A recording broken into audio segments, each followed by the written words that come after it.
Everyone, you are watching के हवा। नाम किरण कौर फहद। और आज इस तरीके से ये वीडियो इसलिए बना रही हूँ क्योंकि बहुत सारे लोग अक्सर ये सवाल करते हैं कि उन्होंने वर्कआउट किया एंड उसके बाद उनका वेट लॉस जो है वो तो हुआ, लेकिन फिर बाल झड़ने शुरू हो गए। ये बहुत सारे लोग कहते हैं कि हम इसलिए वर्कआउट नहीं करते क्योंकि पहले ऐसा हुआ था और बाल बहुत ज़्यादा झड़ते थे, या फिर वर्कआउट करने के दौरान बहुत ज़्यादा पसीना आता है तो फिर बाल गंदे हो जाते हैं, रोज रोज बाल नहीं धोए जा सकते, तो आप कैसे मैनेज करते हो। इस तरीके की बहुत सारी क्वेरी मेरे पास अक्सर आती रहती है, तो मुझे लगा कि मुझे भी आपके साथ ऐसा ही वीडियो बनाना चाहिए। सो इन दिस सिचुएशन मुझे लगा कि मैं आपके सामने ऐसे ही वीडियो बनाऊं और बताऊं कि कैसे मैं इस चीज़ से अपने आप को सेव करके रखती हूँ। जब मैं वर्कआउट करती हूँ, बहुत ज़्यादा मैं भी वर्कआउट नहीं करती हूँ, पिछले 3-4 दिनों से मैंने रेगुलर वर्कआउट शुरू किया है। बिकॉज आप देख सकते हो आंखों के नीचे बहुत ज़्यादा घेरे हो चुके हैं, डबल चिन, ट्रिपल चिन, जो भी बोल सकते हो, 4 चिन, 1 2 3 4 टाइप इस तरीके से हो रखा है। वेट 69 हो चुका है और बहुत सारे इश्यूज हैं, तो वजन कम करना बहुत ज़रूरी है। हो सकता है कि मैं अपना एक नया चैनल स्टार्ट करूं जिसमें मैं सिर्फ फिटनेस की बात करूं और अपनी बात करूं, है ना। वो हेयर केयर से जुड़ा हुआ वीडियो नहीं, चैनल नहीं होगा, उसमें मैं सिर्फ फिटनेस की बात करना चाहती हूँ क्योंकि बहुत सारी जो कारण है वेट लॉस, हेयर लॉस होने के, उनमें वजन भी एक प्रॉब्लम बनता है। और अगर आप अपना वजन कम कर ले जाते हैं तो बाल भी अच्छे रहते हैं, प्लस आपकी स्किन भी हेल्दी रहती है। लाइक मुझे ऐसा लगने लगे कि एकदम ऐसे कैसे आंखों के नीचे काले घेरे, ये देखिए आप कैसे कैसे क्या क्या हो रहा है। ये सब जो चीज़ें हैं ये एक्सेस ऑफ वेट है और चश्मा लगाने की वजह से अक्सर लोगों के साथ ऐसा हो जाता है। तो खैर, हम मुद्दे की बात करते हैं। मुद्दे की बात ये है कि भाई वेट लॉस, जब हम अपने वेट लॉस जर्नी पे होते हैं तो पसीना बहुत ज़्यादा आता है, उससे बाल बहुत जल्दी गंदे होते हैं। जैसे मैंने परसों बाल धोए थे एंड अभी मेरे बाल बहुत ज़्यादा गंदे हो गए, तो इस कंडीशन में मैं क्या करती हूँ कि अपने पास एक हैंकी रखे, टॉवल रखें, ऐसा टॉवल जो कि साफ हो, नीट एंड क्लीन हो। जहाँ जहाँ लगता है कि पसीना आ रहा है, जैसे यहाँ पे पसीना आया है, यहाँ पे पसीना आया है, तो पहले तो अच्छे तरीके से उनको साफ करें। ऐसा मैं क्यों कह रही हूँ, आप कहेंगे कि भाई एक थोड़ा सा ऐसा नाटक करने की ज़रूरत है और जैसे कि सिंपल तरीके से क्यों ना कर लिया जाए। उसकी वजह है, जब आप पसीना पोंछ लेंगे, जैसे मुझे जहाँ जहाँ हिस्सों में आ रहा है मैं वहाँ पसीना पहुँच चुकी हूँ, तो हम क्या करेंगे, फिर बाल खोलेंगे। क्योंकि अगर आप उसे डायरेक्ट खोल देंगे तो सारे ही बाल उस पसीने की चपेट में आएंगे, जो कि अपने अंदर नमक लिए रहता है। क्योंकि हमारी बॉडी में जो भी गंदगी होती है वो पसीने के फॉर्म में निकलती है, और फिर वो अगर बालों में बनी रहे तो फिर डैंड्रफ की, ईचिंग की या फिर खुजली की जो समस्या है वो बढ़ सकती है, और भी कई तरीके की दिक्कत हो सकती है। तो मैंने जहाँ जहाँ मुझे ज़्यादा पसीना आ रहा था, लाइक इस एरिया में, गर्दन के पीछे, मैंने वो पोंछ लिया। अब मैं अपने बाल जो है वो खोल दूंगी और खोलेगा। अच्छा, फैन जो है वो बंद रखना है, आपको मैं दिखाऊं फैन।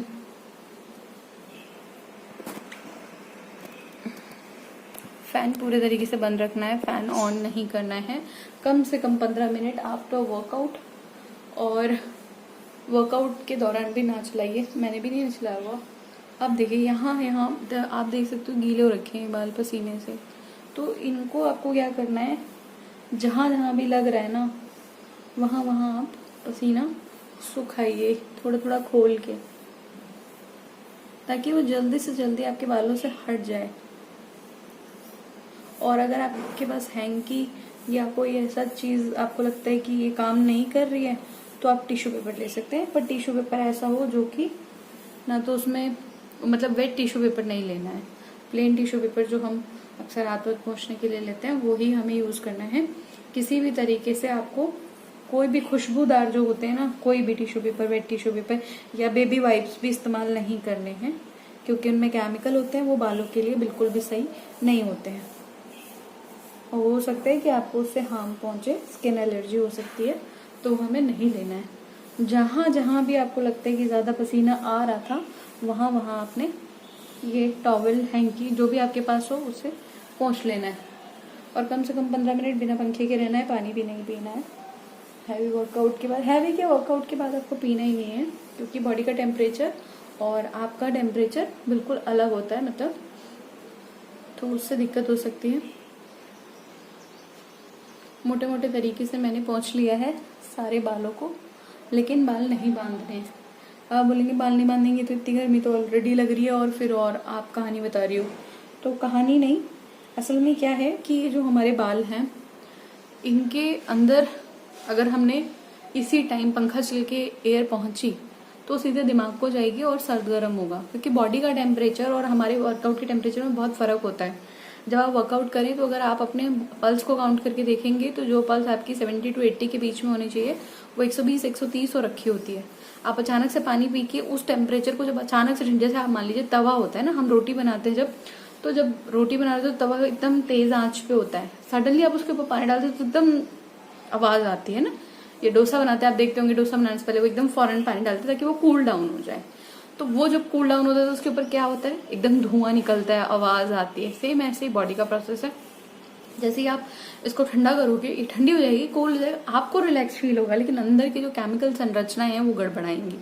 इसलिए जब कहते हैं कि हमेशा आपका आपकी instructor, yoga instructor, gym instructor, आपकी टीचर, आपकी साइंस टीचर, उन्होंने हमेशा आपको समझाया होगा कि जब भी आप वर्कआउट करें उसके कम से कम 15 मिनट बाद तक पानी नहीं पीना है। 15 मिनट से भी ज्यादा अगर आपको लगता है कि हाँ 5 मिनट में ही आपकी बॉडी रिलैक्स कर पा रही है, आप कूल डाउन हैं, तो आप आ सकते हैं। एसी में नहीं आना है, पंखे में नहीं आना है, पानी नहीं पीना है, कोई ऐसा फ्रूट नहीं खाना है जो कि लिक्विड बेस्ड हो, लाइक तरबूज, खरबूजा, लीची, स्ट्रॉबेरी, ये सब चीजें बिल्कुल नहीं खानी है विद इन 15 मिनट्स। बाकी बाद में आप खा सकते हो अपने इंस्ट्रक्टर के सजेशन से, जो भी वो आपको सजेस्ट कर रहे हैं। अच्छा, फिर आप कहते हो कि ये तो ठंडे की बात है, तो क्या हम गर्म चीज ले सकते हैं, like we can drink coffee, फलाना ढमका? नो, आप बॉडी को पहले रिलैक्स होने दीजिए। ये शरीर का मामला, ये मशीनरी है, और इसका मैकेनिज्म जो है ना, उसका स्ट्रॉन्ग मैकेनिक एक्चुअली इस वर्ड में नहीं, ऊपर वाला है।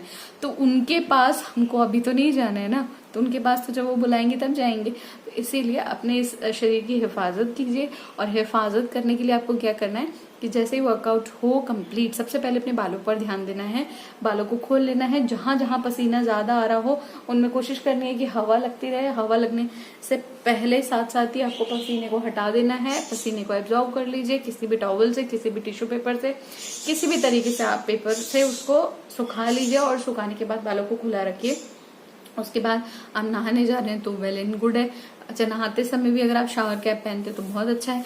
अगर बाल गीले हो जाते तो भी उन्हें सुखाने के बाद ही बांधना चाहिए।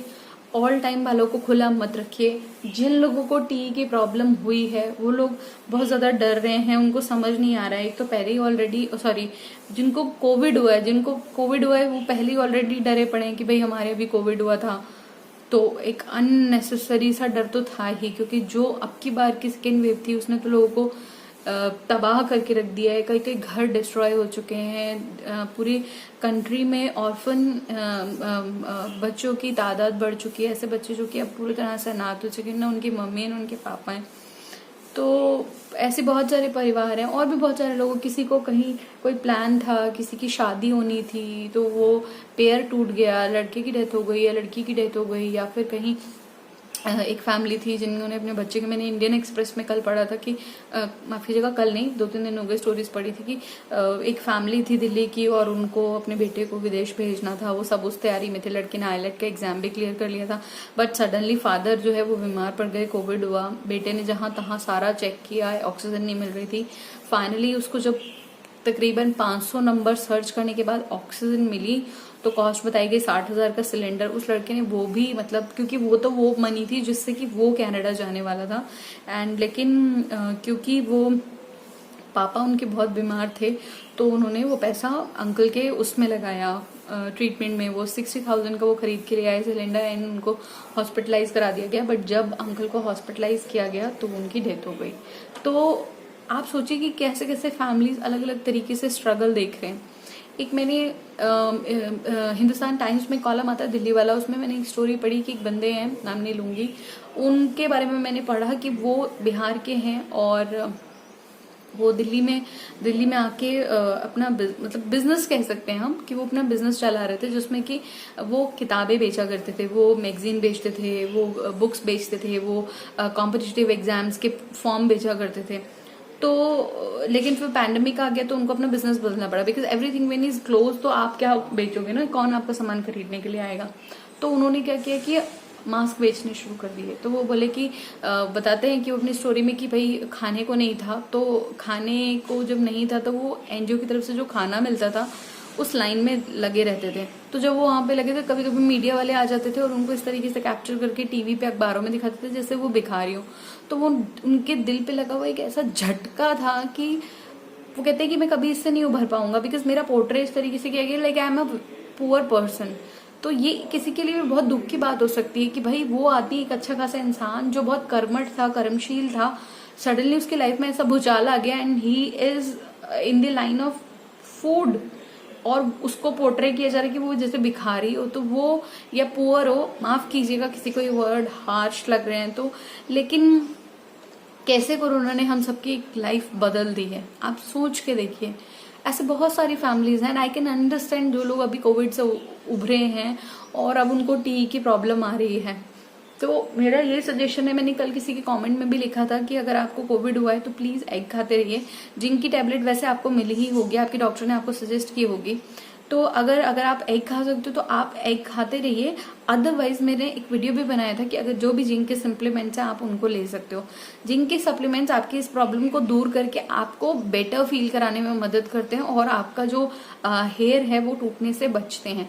लेकिन अगर आपकी हेयर शेडिंग स्टार्ट हो गई है तो आप ये मान के चलिए कि तकरीबन 6 महीना आपको इसे फेस करना पड़ेगा। ऐसा दौर भी आएगा आपको लगेगा कि भाई बाल होना ही है, इससे तो गंजे हो जाऊंगी मैं या गंजा हो जाऊंगा मैं, लेकिन ऐसा नहीं होगा।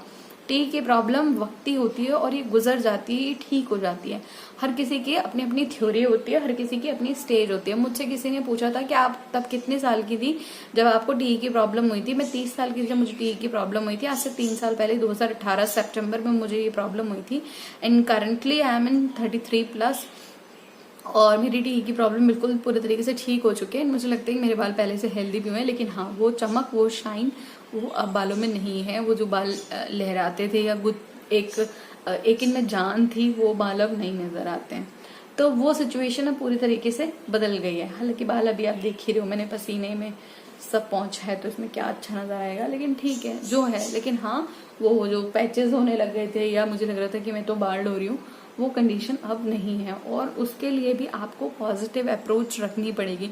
मैंने आपको 2 कहानियां बताई हैं, वो 2 कहानियां बिल्कुल अलग अलग हैं जिनका आपसे कोई लेना देना नहीं है, लेकिन वो हमारी सोसाइटी की हकीकत हैं और हमें ये समझना पड़ेगा कि हमारे जैसे बहुत सारे लोग ऐसे हैं जो हमसे बहुत बुरी कंडीशन में है। We are in a safe side, we are in a very good thing कि हाँ हमारे साथ कि हाँ हम ठीक है, हम महफूज हैं, हम ठीक हो गए हैं, हमने कोरोना से पार पा ली है। बहुत सारे लोगों ने अपनों को खो दिया है, घर के घर तबाह हो गए हैं। मैं आपको ऐसी कई स्टोरीज बता सकती हूँ और हो सकता है कि आपके पास भी ऐसी ही बहुत दर्दनाक कहानियां हो या वो हकीकत हो या आपके साथ हुआ हो। अगर ऐसा हुआ है तो प्लीज हिम्मत रखिए। अगर आप ऐसे लोगों को जानते हैं तो उनको हिम्मत दीजिए। अगर आप ऐसे बच्चों को जानते हैं जो ऑर्फन हो गए हैं तो प्लीज उनकी केयर कीजिए। अगर आप किसी तरीके से मेरी मदद चाहते हैं तो प्लीज मुझे लिखिएगा, आप कमेंट बॉक्स में भी लिख सकते हैं। और अगर किसी की प्राइवेट एंड पर्सनल आइडेंटिटी को रिवील नहीं करना चाहते तो आप मुझे मेल कर सकते हैं k.kaur@gmail.com मेरा आईडी है। आप मुझे मेरे इंस्टाग्राम पे भी मैसेज डाल सकते हैं। और भी किसी तरीके से आपको लगता है कि किसी के माता पिता दोनों खत्म हो गए हैं, वो बच्चा अपना इलाज करा सकते हैं, लेकिन अपना लाइवलीहुड उनके पास है, वो अपना गुजर बसर कर सकते हैं या नहीं भी कर सकते हैं, या उनकी पढ़ाई में किसी तरीके की कोई बाधा आ रही है तो भी आप मुझे बता सकते हैं। जितना हो पाएगा, जैसा हो पाएगा मैं करने की कोशिश करूंगी। हालांकि मैं भी बहुत ज्यादा नहीं कमाती हूँ और न ही मैं बहुत बड़ी यूट्यूबर हूँ, लेकिन मुझे पूरी उम्मीद है कि अगर हम सब मिलके भी करने लगे किसी के लिए तो भी हम अच्छा कर पाएंगे। तो यार बाल, मैं समझती हूँ कि हम ऐसी सोसाइटी में हैं जिसमें कि हमारी इंडियन सोसाइटी में तो किसी लड़की की खूबसूरती या फिर किसी लड़के के लिए भी बालों के बहुत ज्यादा मायने हैं। लेकिन अब हम क्या कर सकते हैं जब हमारे बाल जा रहे हैं तो। लेकिन मेरा यही कहना है कि वर्कआउट कीजिए, अपनी सेहत पे ध्यान दीजिए। इस समय जो सिचुएशन है उससे निकलने के लिए योगा की हेल्प ले सकते हैं। 21 जून को योगा डे है, योगा मंथ को एंजॉय कीजिए, अपनी हेल्थ का ध्यान रखिए। और जिन लोगों को लगता है कि मैं बहुत अच्छी मोटिवेशनल स्पीकर हूँ, हालांकि मैं नहीं हूँ, लेकिन अगर आपको लगता है कि मैं हूँ और आप किसी टॉपिक पे मुझसे सुनना चाहते हैं तो मुझे जरूर बताइएगा। मुझे खुशी हुई, हो सकता है कि मैं अपने अंदर वो चीज एक्सप्लोर ना कर पा रही हूँ। मुझे कई बार ऐसा लोगों ने कहा है कि आप बहुत अच्छा बोलते हो, तो क्यों ना एक्सप्लोर किया जाए अगर कोई ऐसा कह रहा है तो। हम क्यों ना करके देखें ऐसा, कि ऐसा भी सुना जाए, क्या पता मेरे सुनने से किसी को बेनिफिट हो जाए, क्या पता मेरे शब्द किसी के लिए बहुत इंपॉर्टेंट हो जाए। लाइक जैसे मैं सोचती हूँ कि संदीप महेश्वरी बनने में क्या बड़ी चीज़ है, बैठ के बोलना ही तो है। ऐसे हो सकता है कि किरण कौर बनने में कोई बहुत बड़ी चीज़ नहीं है, बैठ के बोलना ही तो है। बट ठीक है कि किसी को मेरी वॉइस अगर लगती है कि हाँ इनकी बातों से कुछ अच्छा हो सकता है, इनकी बातों में कोई पावर है, या इनको सुन के कुछ अलग सी फीलिंग आती है, तो क्यों ना ऐसा किया जाए। हो सकता है कि ये भी एक नई उम्मीद हो, एक नई किरण हो, एक नई आशा हो हम सब लोगों के लिए, और मेरे लिए भी एक नया तरीका हो, ताकि मैं आप लोगों से ज्यादा बेहतर तरीके से कनेक्ट कर पाऊँ। अब आप सोच रहे होंगे कि मैं इतनी जल्दी इतनी सारी बातें कैसे बोली जा रही हूँ, ये मुझे भी नहीं पता। कभी कभी कोई पावर होती है जो हमसे कुछ ना कुछ करा के ले जाती है, और मैं मानती हूँ कि इस सब चीज़ों के पीछे हमारे लिए ईश्वर है, जो हम मुझसे ये सब काम करवा रहे हैं। एंड आई थिंक आपको आज का वीडियो थोड़ा बहुत अच्छा लगा होगा। अगर अच्छा लगा है तो लाइक शेयर सब्सक्राइब कीजिएगा। मैं यूट्यूब क्विट नहीं कर रही हूँ। आप सबके मैसेजेस के लिए बहुत सारा प्यार, इतने सारा प्यार देने के लिए थैंक यू सो मच। और रोज रोज, स्वीट सेरी, सिमरन, और एक एसके करके कमेंट था। बहुत सारे लोगों ने बहुत ज़्यादा, एक गूफर या जी से कोई उनका अकाउंट है, बहुत सारे कमेंट्स आए आप लोगों के। आप लोगों के प्यार के लिए शुक्रिया। आप लोग मुझसे बहुत प्यार करते हैं, मैं ये जान चुकी हूँ। ठीक है, अगर हमें 100 लोग नहीं मिल रहे, अगर 5 ही हैं तो वो भी ठीक है, चलेगा इतना भी। ठीक है, ये था आज का वीडियो। बहुत लंबा वीडियो नहीं बनाना है, लोग वरना बहुत गालियाँ देंगे। तो इसी के साथ आपसे लेती हूँ विदा। कल फिर मिलूंगी आपसे, तब तक के लिए